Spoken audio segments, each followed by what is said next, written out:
Okay then, slowly time to start bringing it all into one clarity of how creation works. You know it now, you've heard it many times from different angles.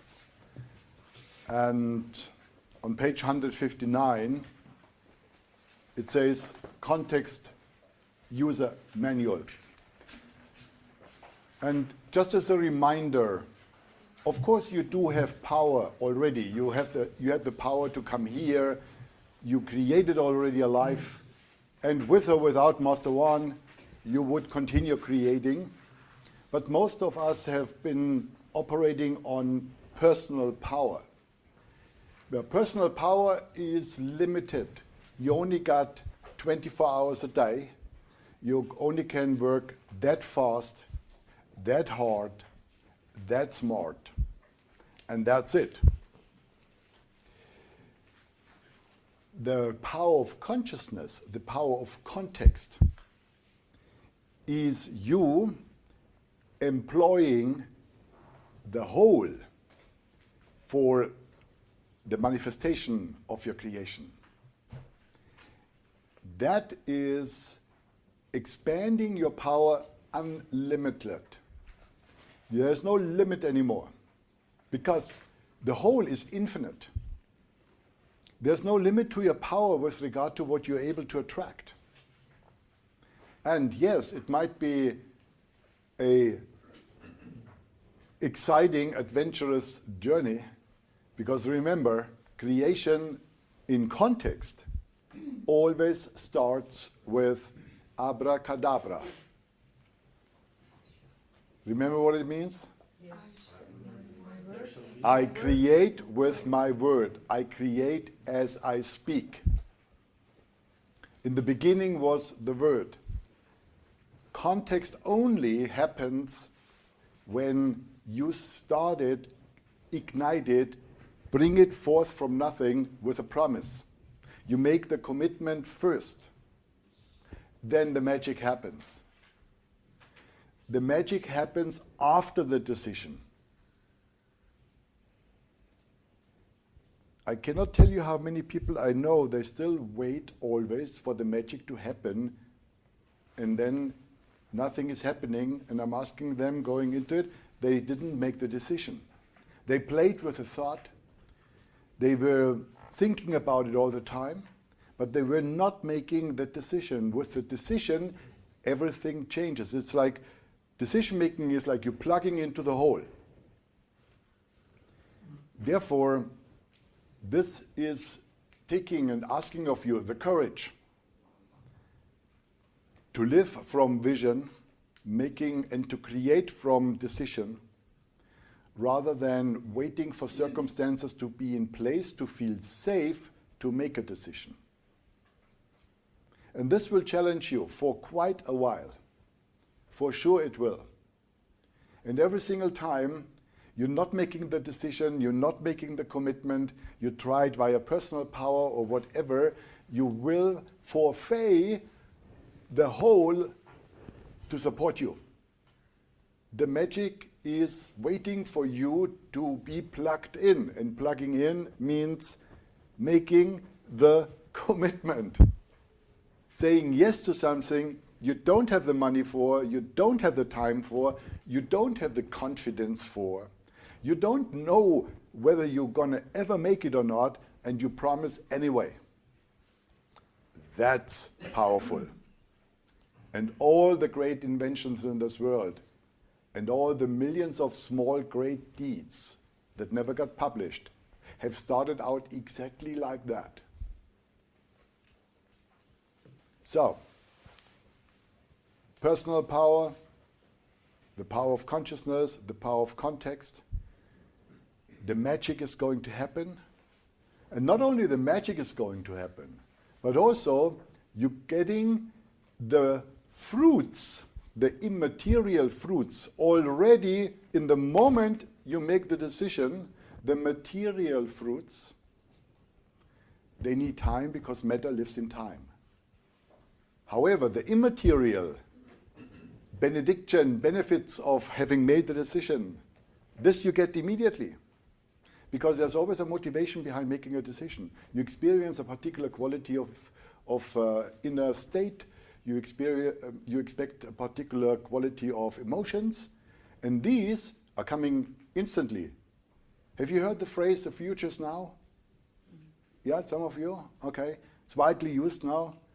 The future is now is a statement which like, what does that mean, the future is now? But I want to show you what it means. And for this I need someone volunteering, coming up front. I'm going to ask you a couple of questions again. And this someone needs to be one who is really longing for going on a dream vacation. Let's say 3 weeks, unlimited resources. So whatever hotel you want, where, doesn't matter, limo pickup from the airport, and the whole 9 yards if you care for that.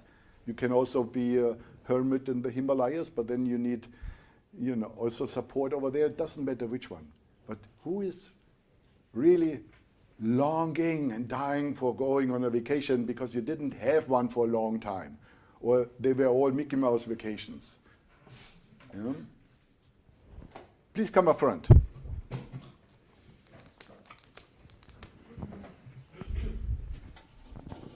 Just stand here now, you know how it goes. Face your peers. Thank you for volunteering. That is Reed. Right. Reed, when was the last time you had a vacation? Like a real one?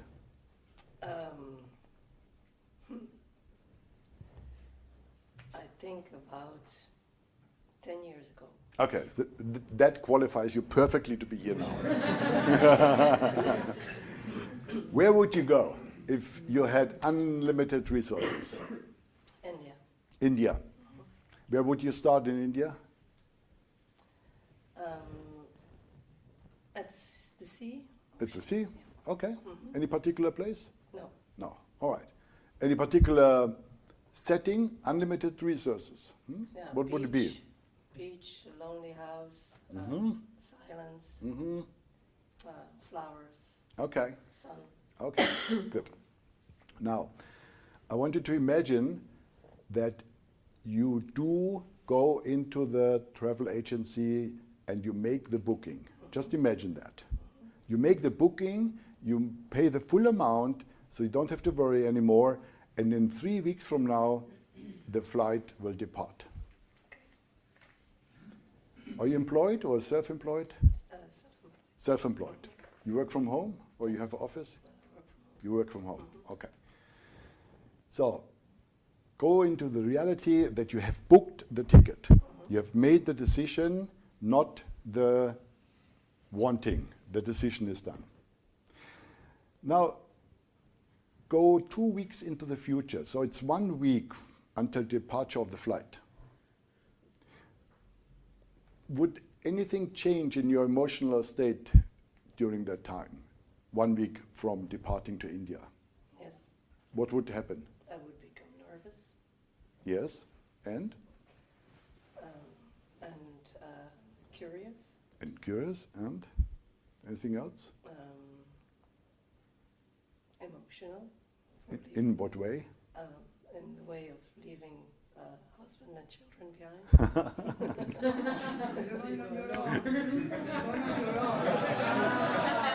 Why don't you take them with you? No.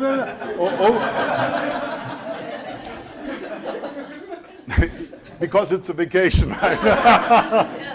Very good.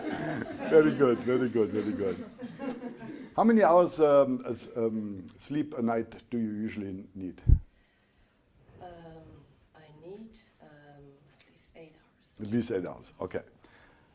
2 days before the departure, 3 weeks, India, starting on the beach, lonely house, silence and all the rest of it, what you didn't share.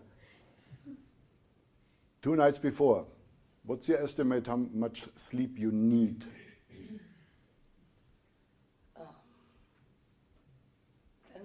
5 hours. 5 hours? Yes. All right. The night before? 2. 2. That's true. So your energy level obviously went up.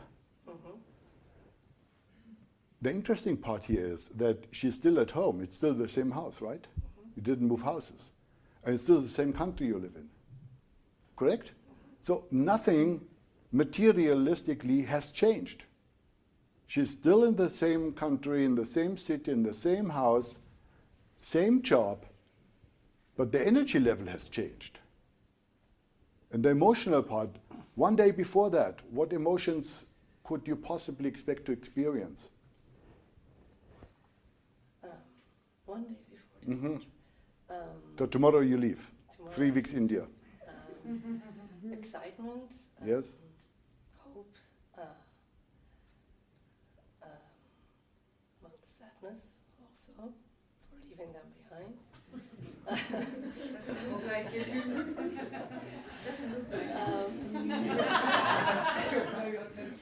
Okay, usually people experience a rise in happiness. Yeah, they are already happy and already excited. You have a particular constellation I wasn't aware of, about that, leaving people behind, but surely I accept that. But normally that goes all up and you get the point here. So really the point is proving that by making a decision about the future, you're not needing first to be in India to experience particular emotions, particular energy states. By the very decision, you already are pulling these states energetically, psychologically, emotionally into the here and now. Sometimes it's as the moment you make the decision in your head, even before you go to the travel agency and put down the money and all the rest of it, in that moment already your energy field is expanding. Thank you very much. Thank you. And this is a change in your vibration. And this is because the magic now can start. Your resonance field is very different. You're sending out positive energy. You're sending out gratitude. You're sending out excitement. You're sending out positivity. You're sending out happiness. All that travels into the quantum field, and you then don't need to wonder that suddenly the money comes, suddenly the support comes, all that what you need. I cannot tell you often enough that this is the magical key. If you don't mean your decision, then you never made the decision. So don't fool yourself like, okay, I make the decision, but you don't really mean it. That doesn't work. It must be real. You make the decision, it's a done deal. It's serious, and you have no idea how to manifest it, and then see what's happening. And it's happening because you connected, it's happening because your energy shifts, and that pulls the stuff what you need towards you. And that's power, that's context. Got it? And nobody can help you to get over the hesitancy to take a risk, because our survival instincts are always against risk. So you need to be greater than your instincts. You need to be greater than your fears and your hesitancy. And if you do that, then you know how powerful you are.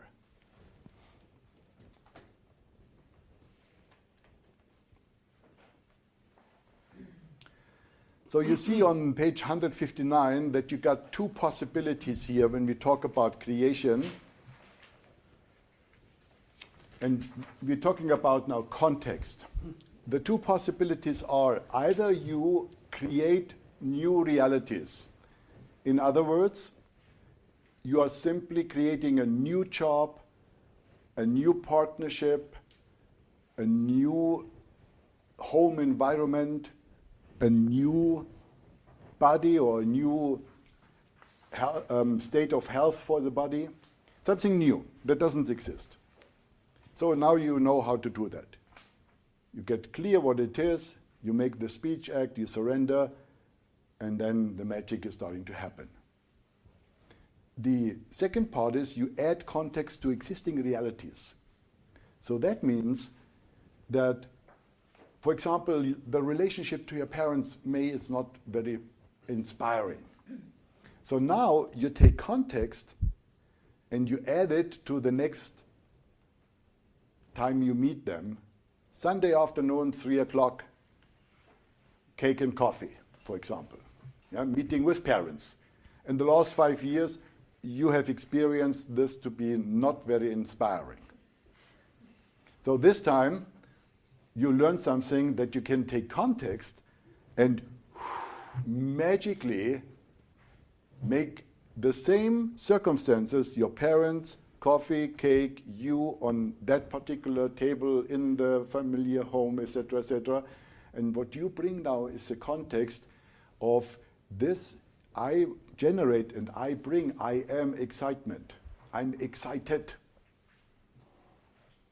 Based not because you feel like it, based not because you think it's a good idea, based simply because you chose that who you are is going to be excited. It's cuckoo, I know, but bear with me. So you come to your parents, you are already excited because you decided to be excited. Yeah? So you bring that energy to the table. Mom and dad are now in a new energy. You are the same physically because that's your spacesuit, but there's something called excitement in the space. And you are the one who is generating it by simply having stepped into that context. I am excitement. Can you imagine that the way you speak is different with your parents? Can you imagine that what they say lands on a different experience in yourself because now you have a context? What my mom is saying is exciting. She's saying exactly the same things. She's talking again about her sister. And she's talking again about how it was when you were 6 years old. Yeah, you know how elderly people often are. They tell us the same things every single time we see them, believing that we haven't heard it before. Yeah? And you are there. And you are crazy because this is now exciting because you said so. And you will find so many nuances you missed because now you listen. You look how your mom is enjoying telling you how it was when you were 6 years old and what happened back then. You don't tell her, Mom, you told me that already since 5 years, 25 times. No, that's not who you are anymore. You are, seriously? Wow, really? And you enjoy it. It's like playing with a child. You know, you engage for the very reason to share joy together. And I promise you, your mom has the time of her life. She doesn't know what's happening, but you are different. And probably she never will tell you the same thing again because now it's complete, because now the first time you listened. Yeah? I have seen things absolutely amazing. And for your dad, of course, the same thing, and you having a good time. This same principle is at the workplace. If your workplace is boring, you can bring context to your workplace to make it exciting. And then, when it's exciting, choose whether you still need to leave it or not. You can bring empowerment to your boss instead of blaming your boss for not being motivational. You can bring that to the people, what you complain not getting, and see when you turn the tables of existence, how life starts to work for you. What you complain not getting, start giving with the power of context. And don't be afraid of effort because it's Tahiti. Context doesn't require discipline or effort. You just put yourself into that context. I am excitement or I am fulfillment. Like when you're consistently unfulfilled in your relationship and you expect from the next weekend that your wife or your husband has to do the magic. Well, how about turning the tables? You bring I am fulfilled into Saturday night. You bring it in. It's not like now he or she has to be in a particular way so that you can be fulfilled. No. You come in already on Saturday, I am fulfilled. So now what? Now what? The other one isn't in the burden now to fulfill on your expectations. Fulfillment is already the presence of who you are with the other. Now you can start playing. Now you go into whole new possibilities of being together, because it's not about filling each other up anymore, like in a gasoline station. Yeah? Here we are done, we are full, and now we're going to go into discovering new possibilities. That's called being alive. So when you bring context to people, to the workplace, to your dog, to the forest, you are then bringing life to life, not waiting for life to do you. Stop that. Turn the tables of existence. And in context, when you say, I am excited, and you surrender, it's no work at all.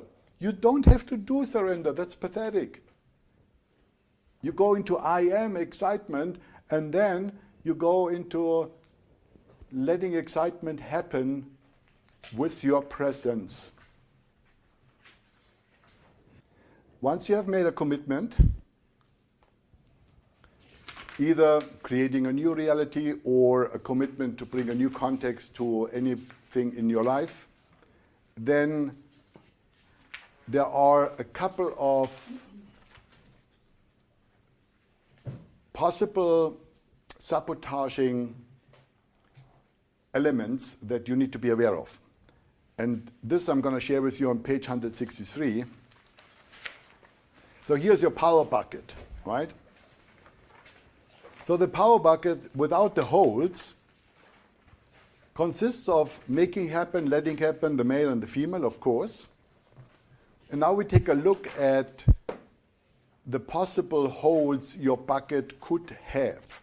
And then by the awareness, you also could expect to be able to close them.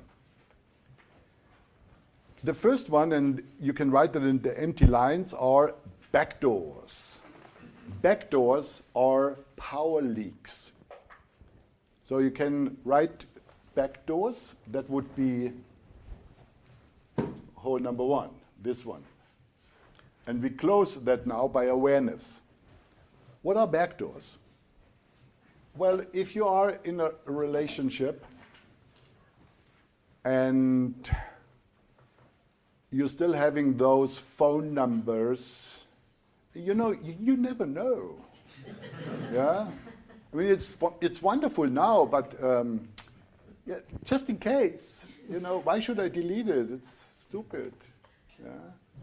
That's a backdoor, for sure it is. To always have something left where you can exit a commitment, where you can exit. So that you're never needing to be fully in the situation without the option of exit, and you need to create freedom within the conditions, not by leaving the conditions. The quitting instance in us is a little child being frustrated that the parents don't do what it wants, and then has fantasies of quitting.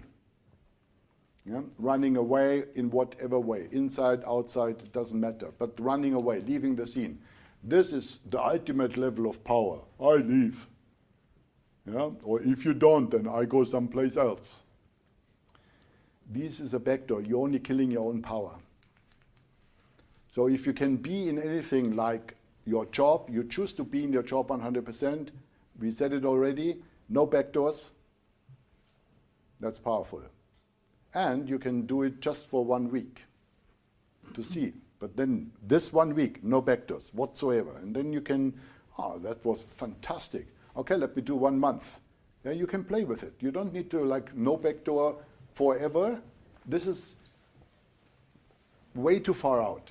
You get muscle sore. It's like you start in the gym and you start with 100 kilograms. That's not a good idea. You do it sometimes? Sometimes. Using backdoor? Sometimes. I hate backdoors. I don't know.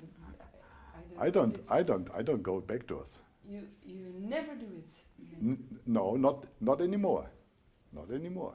Okay. Yeah. No, I know it's possible. No, it is. And not because I live like that. Try it out for yourself. Yeah, try it out for yourself.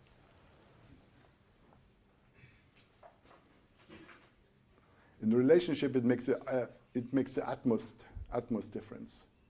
Yeah, and you can be there. No backdoors. No games. No games. Just be in there. Deal with it. It's fantastic. Next one is hidden agendas. Number 2, hidden agendas. Also called secondary protocols. So a hidden agenda is that you play along, but you do have a different plan. You do have a different motive.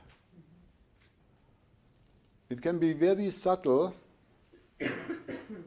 but if you make another believe one thing, but you have a different plan, that's a hidden agenda. You need to be willing to take responsibility for the expectations of another. If you make them expect something, but you have a different plan, then you always can say, yeah, but we never agreed to that. But you cannot lie to yourself that you knew that they thought it's this way. You knew that. And you took advantage by going the other way.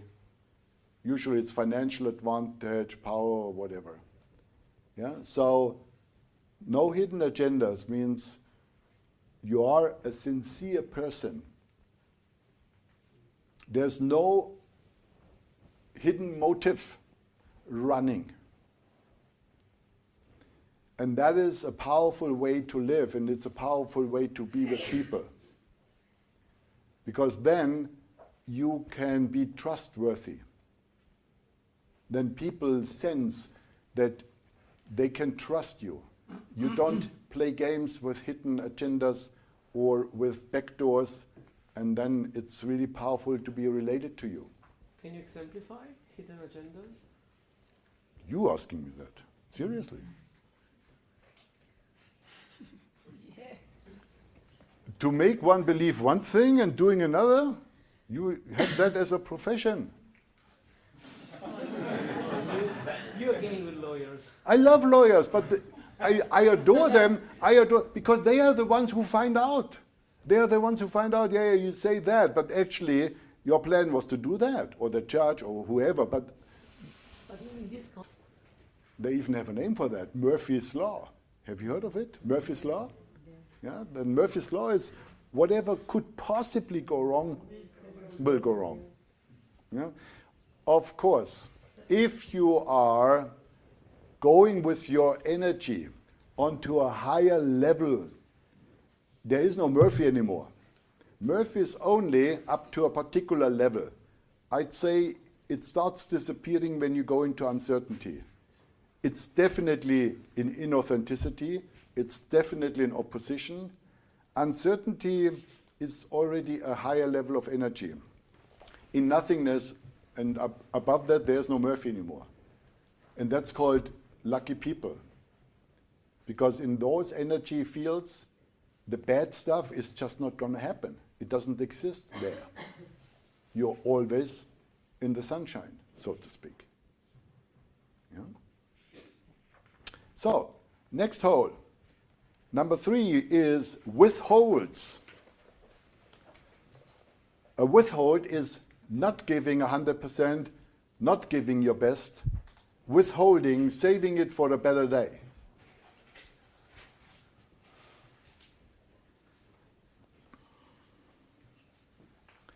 Hole number 4 is low confidence.